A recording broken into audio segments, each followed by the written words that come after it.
What you cooking, Mom? Fucking cut. Now I'm gonna go. I'm gonna go purchase one. That's the problem. This ain't for me. I was like, you know, the background is mom and dad was addicted to crack cocaine. Okay. Right?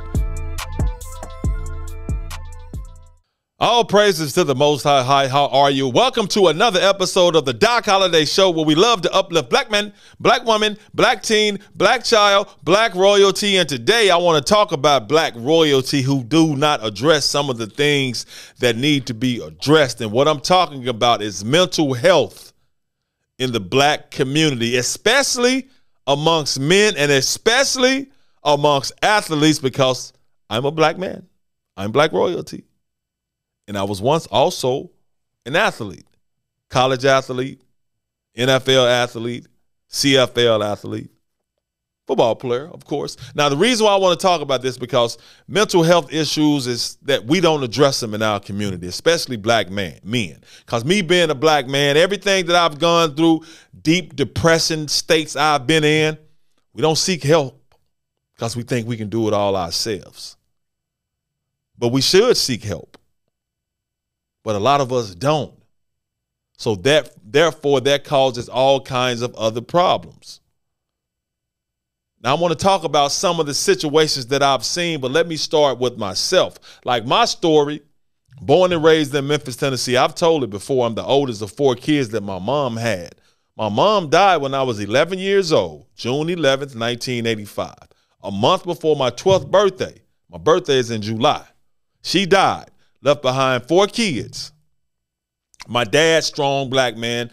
In his mind, he's figuring out how do I deal and handle and raise these kids by myself. Now, my pops, I'm pretty sure he had some depressive states back then because he told me. But he didn't go get any professional help. And we didn't get any professional help. Well, now I know as I've gotten older, we needed professional help. Because some of them same emotions and that hurt and stuff that I felt when I was 11 years old, going through that tragically because she died in a car accident. So when you lose a parent, that's always tough. But when someone dies tragically like that, like they're there 1 minute, the next minute they're gone. And in my mom's case, she was there in the morning. I watched her get dressed for work. She worked at St. Jude. I watched her get dressed for work. She asked me to look into her closet to get her some white sandals. Got them. I helped her put those sandals on as an 11-year-old kid. The next time I saw those white sandals was inside her wrecked Pontiac T1000 with blood all on. That's the next time I saw those. And I haven't really talked about my mom a lot because she died when I was such a young age. But let me briefly talk about how great she was. She was loving. She was supportive. She loved her kids. She loved her husband. She loved her family. She was that family member that she was going to do the cooking. She was going to do the cleaning. She was that loving. She was that bubbly of a personality. Everybody loved her. She had this charismatic personality. She had this smile. Everybody was drawn to her. And she died. She was only 34 years old. Now, me as a kid, 34 was old to me. Now that I'm 48, when I got to 34, I was like, damn, that's young. So she was there in the morning. She was gone in the afternoon. Gone. Tragic. And my dad, he just had to deal with it. He had to deal with it. We needed counseling, but we never got it. So things I've gone through in my life as a black man probably needed some counseling, but wouldn't even admit that I had a problem. Because a lot of black men, we don't admit that we have problems or we need help. I still don't like to confess that if I need some help. I'm going to say I don't need help when I need help. But this is things that have to be addressed in our community, and it's not talked about enough.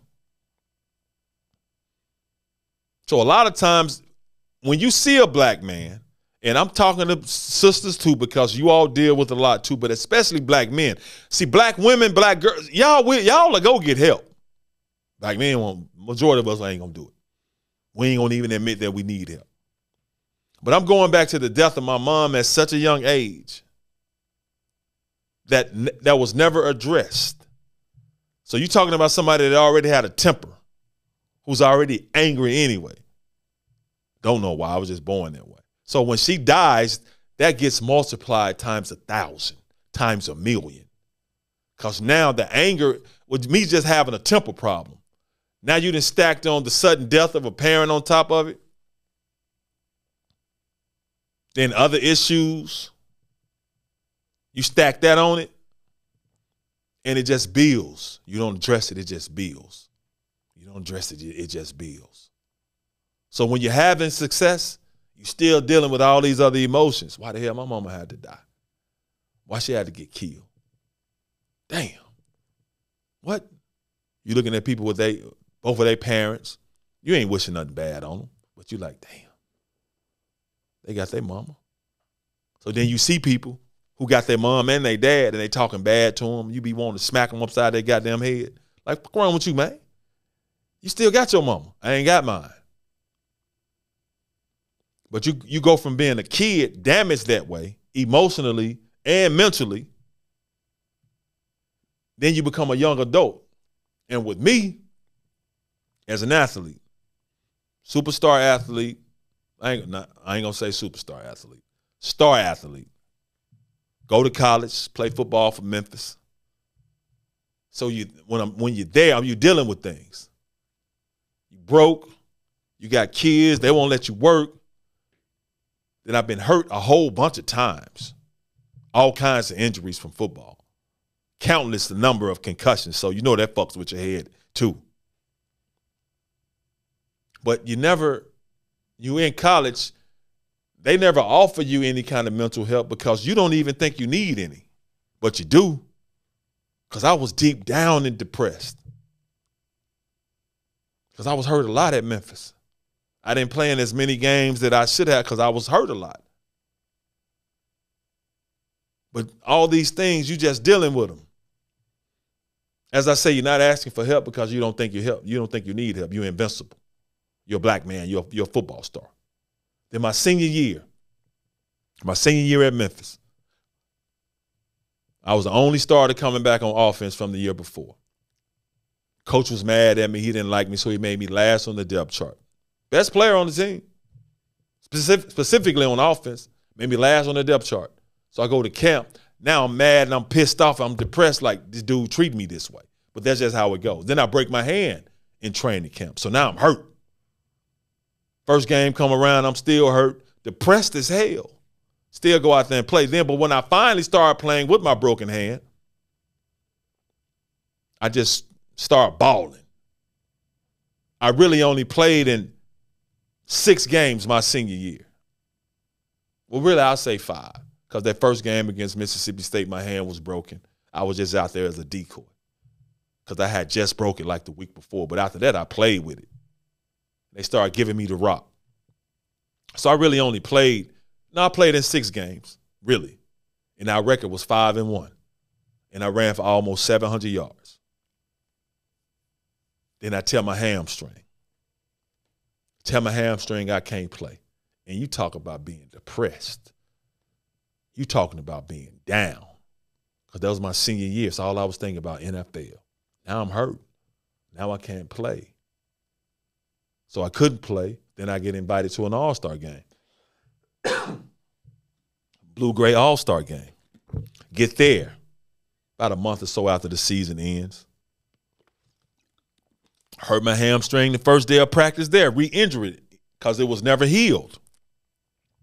Still practiced. Still played. Had like 3 carries for like 40 yards or something like that. Even with a pulled hamstring. But then the draft is coming up. So I've torn my hamstring again because I never let it get injured. I never let it get healed. So all these scouts coming in, all these teams, they want to work me out. Instead of taking their advice I was giving, they like, look, bro, don't run no 40 because you hurt. And they're not going to care about you being hurt. They just want to put a 40 time on a sheet of paper. They're not going to look at it and say he was hurt, But me thinking I can tough it out like I always tough things out, I toughed it out. Ran a 4.940, hurt like hell. So they were right. They didn't care about the fact that I'm thinking they're going to be looking at me like, yeah, he toughed it out playing, his senior year with a broken hand, then still trying to play with a torn hamstring. They wasn't looking at it that way. But I thought that would be a good thing. It was a bad thing. I'm like, I'm going to run the 40. They'll be like, well, he tried it. Nope. All they saw was a 4.9, me as a running back. Not the fact that my hamstring was still pulled. So I go undrafted. And this is what I'm talking about, that deep depression hit. Like for days, I just laid in my dorm room. No phone calls. Just dark. No class. Just sitting in darkness.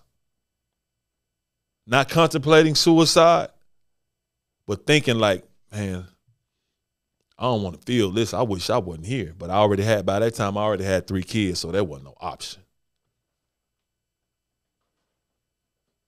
But that mental sickness that was starting to take place and fester even more should have been addressed.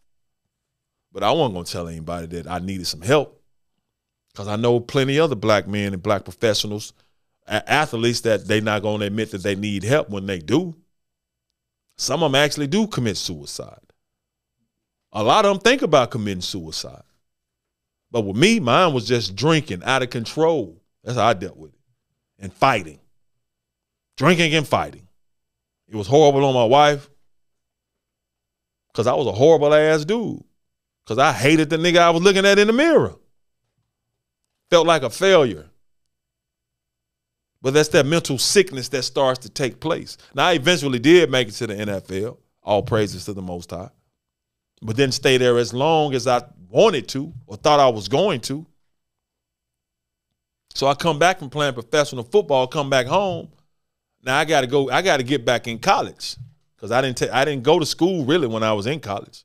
So I came back from the CFL broke, didn't have no car, had to catch the bus for the first time. So I was catching the bus from Whitehaven to the University of Memphis. Walking to the bus stop, humbled, sad, down. People looking at you, they laughing at you. That was a tough thing to go through. I mean, tough. I used to be at home, lock myself. Oh, not only that, even before that, when I came back, had to find somewhere to stay. Because my dad decided to sell our childhood home because he had started a new family, which I understand. I don't blame him. I was grown. So now I'm dealing with that. I got to find somewhere to stay. I ain't got no car. I got to get back in school. Now I'm walking. I'm this football star. Now I'm down and out. Luckily, my wife was holding it down, making sure the kids were taken care of, because I ain't really have anything. I was always there for them, but I wasn't really there for her because I was depressed. I didn't like to do it in the mirror. And I did think about suicide then. Yes. But I knew I wasn't going to do it. But I thought about it. And I know plenty other black men that think about it. They go through things. They don't get the help. That's why I made a show earlier talking about the NFL and the NBA. A lot of times it's a curse for us because we don't know how to deal with it. But anyway, dealing with that, going through that, then getting my first job in TV and being fired a couple of times. Just being fired. Broke as hell. Now you done got fired because I didn't really know how to be an employee. I didn't. And I had never really worked before. So you make mistakes. But that depression, that deep depression, I mean, it was deep. I mean, it was so bad I had started getting big alopecia bald spots in the back of my head. That's how much I was stressed out. But I should have asked for some help. I should have went to some counseling. My wife used to say, won't you go to counseling? You know, damn counseling. Because we look at it as being weak. You know, help. Tell somebody my problems for what? Hell no, I deal with it. And my way of dealing with it was making everybody else's life fucking miserable. Because I was miserable. So I wasn't dealing with it. Wanting to get out of here. Knowing I want to get out of here. Thinking about suicide, but you really don't want to commit suicide. You just, see me, I'm just hoping God hears me and be like, all right, I don't want you to kill yourself, so let me give you some things. He wasn't going for that because he knew I wasn't going to do it. But it's almost like I'm trying to bluff him. I'm going to kill myself if you don't listen to me, if you don't help me out. But I say that that's some mental health problems and mental issues that a lot of athletes deal with. That's why if you see a lot of professional athletes later on in life, some of them do commit suicide. A lot of them be depressed. Now, people look at them and point at them and they laugh at them because they done lost their money. They done went broke because anybody showed them how to use the money. They just give it to them. Then people take from them. You see them, they be depressed. Like, damn, how you go through all that money? They broke. Like the basketball player. What's his name? Delonte West. Remember? Yeah. The mental issues he was having. Yeah, broke totally down. I think somebody had to force him to go get some help. He didn't do it himself. Yeah, finally. But when he was playing, because a lot of them be depressed like that while they're playing. Because you're trying to take care of everybody, trying to live up to everybody else's expectations. A lot of times you be doing a lot of shit you really don't want to do. But you think that's part of the lifestyle. That's how you're supposed to portray yourself. So that's what you do. So a lot of them be unhappy. And we get judged. People point at you, laugh at you like, when it ain't funny. When a lot of times we need some help. We just don't know how to ask for it. We need somebody to show us some love, even though we don't know how to ask for the love. A lot of times we don't even know how to accept the love. But we need it. So Zion Williamson. We know everything's been said about him. Now, he's been hurt. I think he's coming around now. They showed a clip of Charles Barkley, Shaquille O'Neal, talking about Zion Williams because he's gained weight, joking about how fat he is, cracking on these two grown-ass Negroes who Zion, I'm pretty sure, looked up to. Right, Cash, don't you think? I bet he looked up to them as heroes, as role models. They're on national TV talking about this young man. And I'm pretty sure that young man is depressed and down because he's hurt. Everybody expected him to be this superstar, and it's not happening right now. Who knows where he is in his mental state? Instead of them being supportive, they want to be on TV and be entertaining and crack on the man. They think that shit funny. Charles Barkley, what? Shaq look like me and you had a baby. Look at him. Because he didn't gain weight. Because he's hurt. I think he hurt his foot. Can't be up on your feet. You got a broken foot. That pissed me off so much because I'm like, y'all never know this young man, he's a young man, where his mental state is. He could be contemplating suicide because it's a heck of a lot of damn pressure to have on you. But instead of them using their platform to be supportive to the young black man, they want to crack on him and talk about him. And once again, I only hear them talk about black men too. But that's another conversation. But mental health issues in our community, especially in, and even as I make this and talk about this, I probably need some counseling and some help now, but guess what? You think I'm going? Hell no. I'm not going. Even though I can admit, that's how much the pride sets in. Even though I can admit that I probably need some help, some shit needs to be addressed from my past, hurt, pain, let down, heart torn to pieces, dealing with deaths, because I done dealt with a lot of death in my family. I can admit that I need some help. But guess what? Still not going to go get it. That's the state of us in our community. Sad, yes. I'm not making any excuses for anything. But I just felt like this is something that needs to be addressed. Because that's when I read that Imani Bates thing, I was like, are you kidding me? They made this young man, he wanted to quit. Because that's how bad they talked about him. Because y'all know the world will lift you up only to tear your ass down. They waiting on the opportunity to tear you down. And people can say whatever they want to say. It's hard as hell being a black man in the world. Because nothing we do is good enough. But it's hard being a black person in the world. Because nothing we do is good enough. But mental health awareness, getting help, even though I might sound like a hypocrite, young black man, young black boy, if you need some help, reach out. Go get it. Because I have people I talk to. I've been to my wife. I talk to her. I don't like to admit that I have vulnerabilities. I don't like to admit pain that I have. I don't like to show it. I don't like to admit that, sometimes I cry. Mom's died 36 years ago. Still cry about it. I don't like to admit that. I ain't gonna show it. I don't like to admit that it still hurts.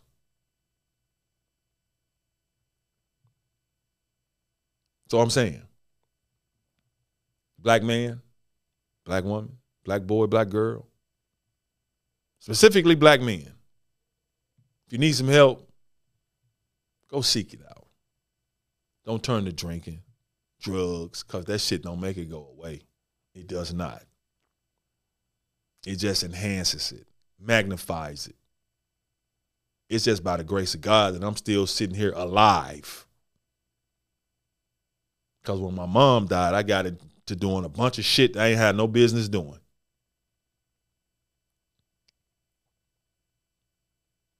That was part of depression. That was part of being angry. Because anger comes with depression too. It ain't just your ass sitting around sad all the time. It's different states of depression. Some people handle it differently. Some people droop down and be isolated. I've been through that stage. I damn sure have been through the stage where I'm drinking, I'm trying to fight everybody. I don't give a shit. 1 on 30, so let's fight. You blink 2 times at me, I'm hitting you. Because I needed that outlet.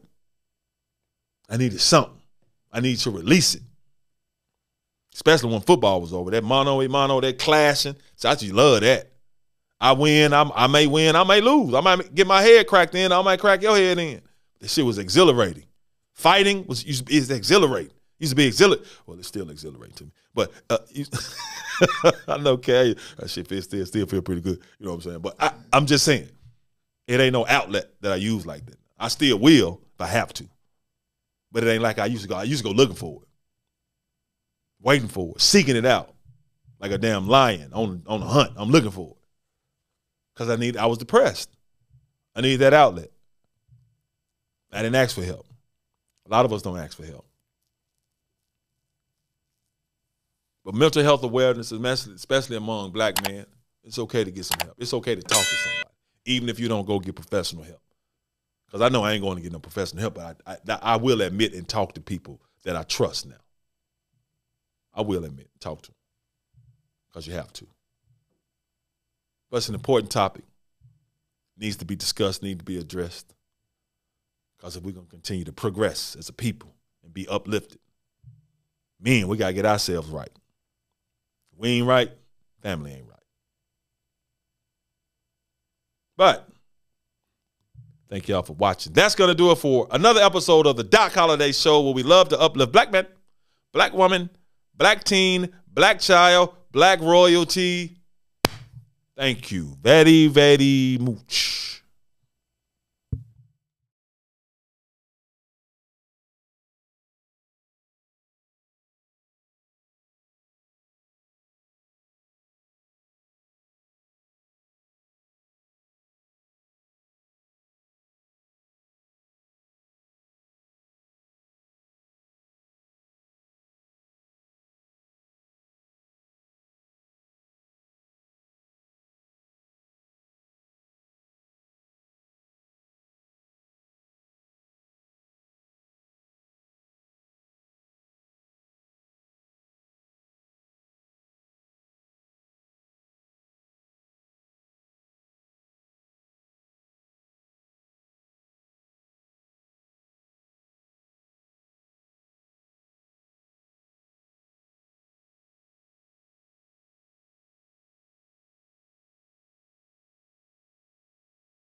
you cook